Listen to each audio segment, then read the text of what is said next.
नमस्कार दोस्तों। कुंवारा किराएदार। कुंवारा आदमी को नौकरी के बाद सबसे ज़्यादा डर अपने मकान मालिक से लगता है। सब जानते हैं और मानते हैं कि कुंवारा आदमी और मरखना बैल आपस में पर्यायवाची शब्द हैं। मुझ गरीब का स्थानांतरण एक अज्ञात जगह पर कर दिया गया क्योंकि मैं एक कुंवारा था और मेरी जगह में एक शादीशुदा जोड़े का दाम्पत्य जीवन सुखी किया गया। मुझे अच्छी तरह से पता था कि वे सज्जन अपने दाम्पत्य जीवन में कितने खुशी हैं, मगर क्या करूं, मुझे खिसकना ही पड़ा। नए शहर में मकान किराए से लेना और आसमान से चांद तोड़कर लाना एक ही बात है।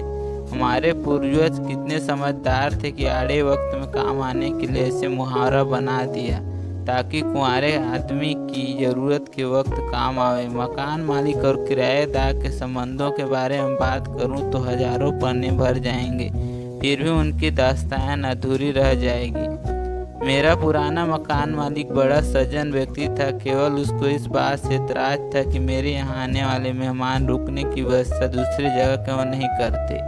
आप विश्वास कीजिए कि यह बात मैं सभी अपने रिश्तेदारों को बता दिया और उसके बाद आज तक कोई भी मेहमान मेरे यहाँ आने की गुस्ताखी नहीं की। नहीं तो महंगाई में ज़िंदगी जीना खामखा गले में फंसे एक रस्सी है और अलग से मेहमान आ जाएं उससे भगवान बचाए। मैं भाग गया था, वापस लाइन पर आता हूँ। एक कुंवारा किराएदार शहर में मकान ढूंढ रहा था। हाँ तो क्या ढूंढ रहा है, ढूंढता ही रहेगा क्योंकि उसे ज़रूरत है। पहले ही रोज़ बस साहब मज़ा ही आ गया। एक मकान टू लेट की तख्ती देखकर घुस गया।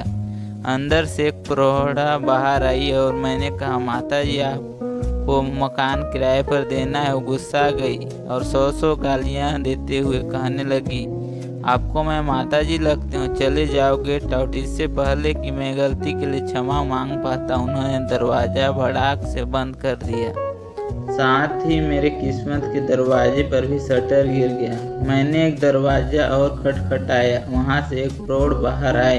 मैंने कहा, बाप जी मकान किराए पर देंगे? वह बोले, मकान देखने से पहले आप बताइए कि आप शादीशुदा हैं या नहीं। मेरे मना करने पर मुझ पर सहानुभूति दर्शाई और कहा, वैसे तो हम कुंवारों को मकान नहीं देते, लेकिन आप सज्जन लगते हैं, आपका केस जेन्युइन है।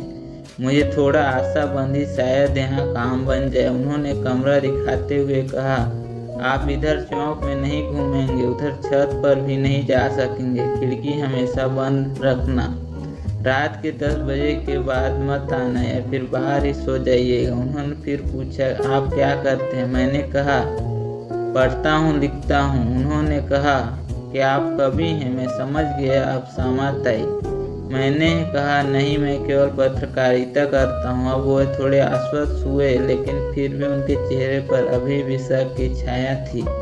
मैंने उनका शक दूर करने के लिए उन्हें सिगरेट पेश की। मुफ्त सिगरेट ने अपना कमाल दिखाया। वो बोल उठे, आप लेखक हैं और कुंवारे हैं तो आपको 6 महीने का किराया अग्रिम देना होगा। मैं किराया देने के लिए तैयार हुआ, मगर त्रिशंकु की तरह आसमान में ही लटक गया, क्योंकि मकान मालकिन आवाज़ सुनकर बाहर आई और पर्टे में टांग अड़ाने लगी। हमें अपना मकान किसी गृहस्थी वाले को देना है। मेरे अनुविनय में कुछ पिघली, मगर वह बोली, आपके पास ज़्यादा सामान नहीं है ना?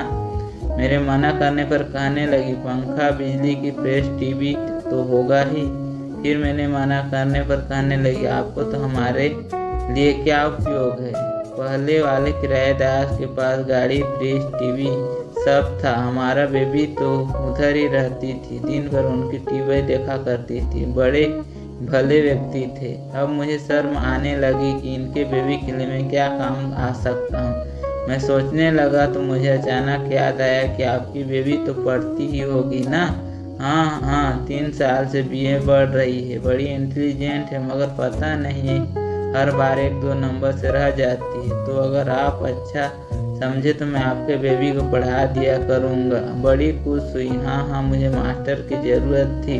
मुफ्त का मास्टर पाकर और दुगुने किराया पाकर वो लोग बड़े खुश। जंगल की आग की तरफ फैल गई कि बाप जी ने कुंवारे को अपने घर में किराए दिया। किसी ने सच ही कहा है, सियार की मौत आती है तो जंगल की ओर भागता है, और किसी कुंवारे की मौत आती है तो किसी महानगर की कॉलोनी में मकान लेता है। एक लेखक और ऊपर से कुंवारा, यानी करेला और नीम चढ़ा। मैं जिधर से भी निकलता उधर की खिड़कियां खटाखट बंद हो जाती। आई हो नैन बाण मेरे ऊपर छोड़े जाते। घर की बड़ी बूढ़ियां अपनी बच्चियों को मेरे साय से भी दूर रखने की सेक देती, जैसे कि मैं कोई छूत की बीमारी का मरीज हूँ। शाम को अगर बाहर निकल जाता तो लोग ऐसे देखते जैसे कोई अजायब घर से कोई खतरनाक जानवर आ रहा हो। मोहल्ले के सोहदे और जवान लड़कियां मुझे देखकर व्यंग फेंकने लगी थी। शुरू में तो समझ नहीं पाया, मगर एक रोज ये शब्द मेरे कान में पड़े, लगता है बाप जी मुफ्त का मास्टर और जमाई मिल गया है। तब मेरे आंखें खुली, ये बात है तो लोग मुझे क्यों जंतु समझने लगे। बेबी को पढ़ाते पढ़ाते मैं क्या समझ लिया गया था, जिससे मुझे लगने लगा कि यह मकान मेरे हाथ से भी जाने वाला है। दूसरे ही दिन सवेरे सवेरे मेरे कमरे में एक पड़ोस की देवी आई और कालिदास की रस भरी कविता समझाने का आग्रह करने लगी। मैं बचना चाहता था, लेकिन कालिदास की मार्फत पद्माकर बिहारी से होते हुए गिरजा कुमार तक गई। अब मेरी सिटी पिटी गुम होने लगी, क्योंकि इसी तरह से प्रगति हुई तो सिर के बाल उजड़ने में देर नहीं लगेंगे। मैं सोच में पड़ गया। मैंने यूं ही एक दिन मकान के मालिक की तरफ दरवाजा खोल दिया। बस मकान की कॉलोनी मोहल्ले भर में तूफान आ गया। लोग मुझे बदमाश, लुचल, न जाने क्या क्या कहने लगे। बड़ी मुश्किल से अपना 15 दिन का किराया खोकर दूसरी जगह मकान के चक्कर में चल दिया, ये सोचते हुए कि बड़े बेआबरू होकर तेरे कूचे से निकले हम।